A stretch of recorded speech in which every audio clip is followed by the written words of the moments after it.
Hello students. तो कल हम पढ़ रहे थे फ्री फॉल के बारे में हमने पढ़ा था और हमने जाना था स्मॉल जी के बारे में, जो कि क्या होता है gravity acceleration due to gravity. मतलब ग्रेविटी की वजह से कितना एक्सेलरेशन प्रोड्यूस हो रहा है, मतलब कितना वेलोसिटी चेंज हो रही है। ठीक है, तो कल हमने ये वाला फॉर्मूला पढ़ा था G=GM/d²। और अगर हम इस d को r मतलब रेडियस ऑफ अर्थ से रिप्लेस कर दें तो इसकी वैल्यू होती है Gm/r²। आज हम क्या पढ़ेंगे, motion of object under the influence of gravitation force of earth. कि ऑब्जेक्ट का है उसका जो मोशन है वो कैसा होगा, किसके इफेक्ट में, किसके इन्फ्लुएंस में, ग्रेविटेशन फोर्स ऑफ अर्थ के इन्फ्लुएंस में। तो देखो सबसे पहली बात तो ये कि कोई भी जो ऑब्जेक्ट है, इस फॉर्मूले में कहीं भी स्मॉल एम नहीं आया है। मैंने कल भी बताया था आपको स्मॉल एम क्या होता है। जैसे कोई भी दो ऑब्जेक्ट हैं, इसमें एक ऑब्जेक्ट को तो हमने यहाँ पर फिक्स कर ही दिया कि एक ऑब्जेक्ट क्या होना चाहिए, अर्थ होना चाहिए। अगर एक ऑब्जेक्ट अर्थ है, अगर वो किसी भी दूसरे ऑब्जेक्ट को अपनी तरफ खींच रहा है तो ये क्या कहलाता है, ग्रेविटी।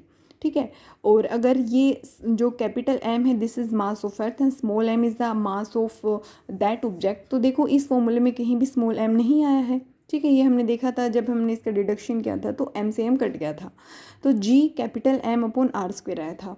तो इसका मतलब क्या है, ये जो ग्रेविटी है वो सिर्फ तीन चीज़ों के ऊपर डिपेंड करती है। फर्स्ट इज़ ग्रेविटेशन कांस्टेंट, ये तो ऑलरेडी कांस्टेंट ही है, सो इसका कोई रोल नहीं है। मास ऑफ अर्थ के ऊपर डिपेंड करती है। अगर अर्थ का मास बढ़ जाए तो ऑब्वियसली ग्रेविटी भी बढ़ जाएगी। अगर रेडियस ऑफ अर्थ बढ़ जाए, इसकी क्या इन्वर्सली प्रोपोर्शनल है। मतलब ये जो हमने पोल और इक्वेटर के ऊपर किस तरीके से हमारा वेट चेंज हो सकता है या होता है, तो वो हमने देखा था this is because of G is inversely proportional to r²। ठीक है, तो इसमें क्योंकि कहीं भी स्मॉल एम नहीं आया था, इसका मतलब कोई भी जो ऑब्जेक्ट है उसका मास कैसा भी हो, छोटा हो, बड़ा हो, मोटा हो, पतला हो, इट डजेंट मैटर।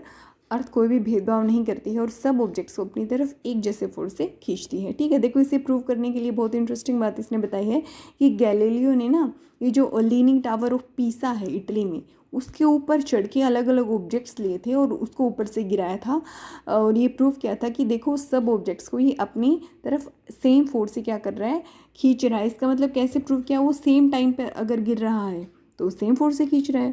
ठीक है, तो एक चीज़ का हमें यहाँ पर ध्यान रखना है कि कोई भी ऐसा ऑब्जेक्ट हम ना ले लें जो एयर रेजिस्टेंस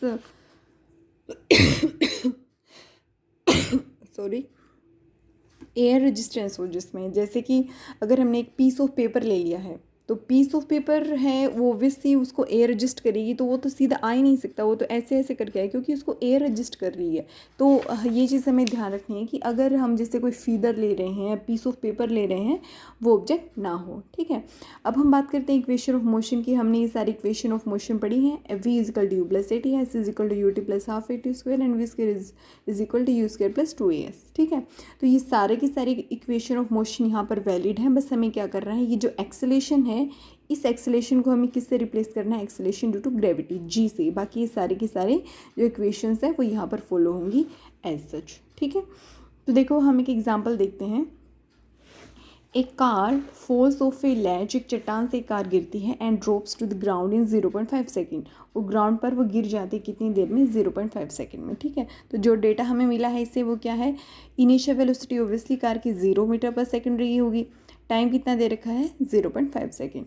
फिर क्या दे रखा है, जी इसने दे रखा है। देखो मैंने आपको बताया था कई बार न्यूमेरिकल्स में 9.8 को राउंड ऑफ करके 10 मीटर पर सेकेंड लिख देते हैं, 10 मीटर पर सेकेंड स्क्वायर। ठीक है, तो ये पूछ रहा है कि स्पीड क्या होगी ऑन स्ट्राइकिंग द ग्राउंड, जब ग्राउंड पर वो स्ट्राइक करेगी तो उसकी स्पीड क्या होगी, उसकी एवरेज स्पीड क्या होगी इन 0.5 सेकेंड। और ये जो लैज है वो ग्राउंड से कितनी ऊंचाई पर है। देखो हम सब चीज़ें निकाल सकते हैं कि सिर्फ हमें इतनी सी इन्फॉर्मेशन है कि भाई वो 0.5 सेकेंड में ना वो नीचे गिर गया था। ठीक है, सिर्फ इस इतनी इन्फॉर्मेशन से हम देखो क्या क्या और चीज़ें निकाल सकते हैं। एवरेज स्पीड निकाल सकते हैं, लैज की ग्राउंड से कितनी ऊंचाई है वो निकाल सकते हैं, उसकी फाइनल स्पीड निकाल सकते हैं। तो हम क्या करेंगे, सिंपल जो हमारी इक्वेशन ऑफ मोशन है उसको हम फॉलो करेंगे। ठीक है, अब देखो अर्थ जो वो ऑब्जेक्ट है, मतलब वो जो कार है वो भी अर्थ की तरफ आ रही थी ना, तो जी की वैल्यू पॉजिटिव होगी। अगर मोशन कैसे हो, ऊपर की तरफ हो, तो ग्रेविटी तो हमेशा नीचे की तरफ लगती है ना। तो अगर मोशन ऊपर की तरफ हो रहा है तो उस केस में एक्सेलरेशन की वैल्यू क्या हो जाएगी, नेगेटिव। और क्योंकि कार जो है वो नीचे की तरफ ही आ रही है और एक्सेलेरेशन ड्यू टू ग्रेविटी भी नीचे की तरफ ही लगता है ना, हर एक ऑब्जेक्ट को अपनी तरफ खींच रही है तो नीचे की तरफ ही लगेगा। तो उस केस में क्या हो जाएगा, जी की वैल्यू पॉजिटिव। ये आपको ध्यान रखना है, ये क्वेश्चन में आपको बताया नहीं जाता।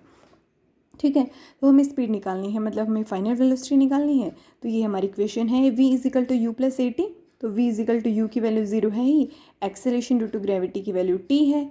ठीक है, एक्सेलेरेशन कौन सा है यहाँ पर, ये g है ना, तो इस a की जगह पर हमें g रखना है। ये मैंने देखो आपको यहाँ पर आपको बताया था। ठीक है, कि यहाँ पर हम क्या कर देंगे, simple a is replaced by g।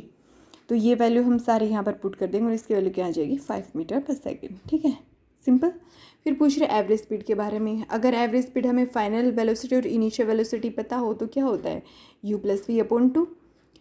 Initial velocity 0 थी, फाइनल वैल्यू 5 है, तो इसका कितना आ जाएगा, 2.5। फिर डिस्टेंस ट्रेवल की बात कर रहा है तो एस हमें पता ही अच्छे से कि एस क्या होता है, हमारे डिस्टेंस ट्रेवल्ड। तो s is equal u t plus half a t square. सब वैल्यूज़ को यहाँ पर पुट कर देंगे। यू की वैल्यू 0 है तो ये पूरी ही टर्म 0 हो जाएगी, प्लस हाफ की वैल्यू, ए की वैल्यू, टी की वैल्यू, सिंपल। ठीक है, एस की वैल्यू कितनी आ जाएगी, 1.25 मीटर। नेक्स्ट क्वेश्चन हम देखते हैं। एन ऑब्जेक्ट इज थ्रोन, एक ऑब्जेक्ट है उसको फेंका गया है vertically upward and rises to a height of 10 metre. देखो हम क्या करते हैं, अगर किसी ऑब्जेक्ट को नीचे से ऊपर की तरफ फेंकते हैं तो मैंने बताया था कुछ देर वो वहाँ पर स्टे करता है, फिर उसके बाद दोबारा वो नीचे आता है। लेकिन इसने कितना मोशन स्टडी किया है, सिर्फ इतना कि हम यहाँ से ऊपर फेंक रहे हैं और बस इतना ही मोशन इसने स्टडी किया है, आगे की बात ये नहीं कर रहा है, इतनी ही बात कर रहे हैं। तो हम भी इतनी ही बात कर लेते हैं, कोई बात नहीं। The velocity with which the object was thrown upward, वो निकालना है हमें। Time taken by the object to reach the highest point, और उस हाईएस्ट पॉइंट के ऊपर रीच करने के लिए उसे कितना टाइम लगा। ठीक है, तो ऐसे इसने दे रखा है, यहाँ से और ऊपर जो ऑब्जेक्ट को फेंका गया है वो कितनी दूरी है, 10 मीटर। फाइनल वेलोसिटी ऑब्वियसली हमें पता ही है, कोई भी ऑब्जेक्ट है उसकी वेलोसिटी कम होती जाती है। एक पॉइंट ऐसा आता है जब उसकी फाइनल वेलोसिटी क्या हो जाती है, 0। फिर उसके बाद वो वापस नीचे आता है, तो जो भी होता है वो हमें पता ही है, उसकी वेलोसिटी बढ़ती जाती है। अच्छा, जी की वैल्यू 9.8, ये एक्सेलेरेशन ड्यू टू ग्रेविटी है। लेकिन जो ऑब्जेक्ट के ऊपर एक्सेलेरेशन लगेगा ना, वो क्या लगेगा, नेगेटिव डायरेक्शन में, क्योंकि ये मोशन किधर हो रहा है, ऊपर की तरफ। ऑब्जेक्ट ऊपर की तरफ जा रहा है ना, लेकिन अर्थ तो किसकी तरफ खींचती है, नीचे की तरफ। तो उसको अर्थ के अपोजिट डायरेक्शन में काम करना पड़ रहा है, राइट, अपोजिट डायरेक्शन में काम करना पड़ रहा है, इसलिए इसकी वैल्यू क्या आ जाएगी, -9.8। इसको आपको याद रखना है बस आगे तो सारा क्वेश्चन सोल्व पड़ा ही है। हमें इनिशियल वेलोसिटी निकालनी है, तो ये वाली इक्वेशन हम लगा देंगे, v square is equal to u square plus 2as। U square इधर रख लेंगे, वी स्क्वायर को उधर भेज देंगे। ठीक है, या फिर यू स्क्वायर को इधर रख लेते हैं, प्लस 2as को उधर भेज देंगे, तो माइनस का हो जाएगा। फाइनल वेलोसिटी 0 है ही, माइनस में 2 की वैल्यू पुट कर देंगे, ए की वैल्यू पुट कर देंगे, एस की वैल्यू पुट कर देंगे, सिंपल। ठीक है, ये कितना आ जाएगी, इसकी वैल्यू 196। ये स्क्वायर उधर जाके क्या हो जाएगा, रूट, और इसकी वैल्यू कितनी आ जाएगी, 14 मीटर पर सेकेंड। फिर क्या पूछ रहा है, टाइम पूछ रहा है, तो हम ये वैल्यू, ये वाली इक्वेशन पुट कर देंगे, v is equal to u plus 80, और v की वैल्यू 0 पता ही है, u की वैल्यू 14 हमने निकाली अभी, a की वैल्यू -9.8 आ जाएगी, और t। ठीक है, तो t की वैल्यू कितनी आ जाएगी, 1.43 सेकेंड। सिंपल, जो हमारी इक्वेशन ऑफ मोशन है वही फॉलो करनी है। बस एक बात को आपको ध्यान रखना है कि अगर मोशन ऊपर की तरफ हो रहा है तो जी की वैल्यू को हमें माइनस लेना है, और अगर मोशन नीचे की तरफ हो रहा है तो जी की वैल्यू को हमें प्लस लेना है। बस इतनी सी बात हमें याद रखनी है, और कुछ भी इसमें अलग नहीं है, एक ही जगह पर हमें जी पुट करना है। बस कुछ क्वेश्चन यहाँ पर कि what do mean by free fall क्या होता है, हमें पता ही है। जब भी कोई object under the influence of earth gravity गिरता है तो उसको हम क्या बोलते हैं, फ्री फॉल बोलते हैं। What do mean by acceleration due to gravity क्या होता है, आप आराम से अच्छे से बता पाओगे। ये था हमारा आज का टॉपिक।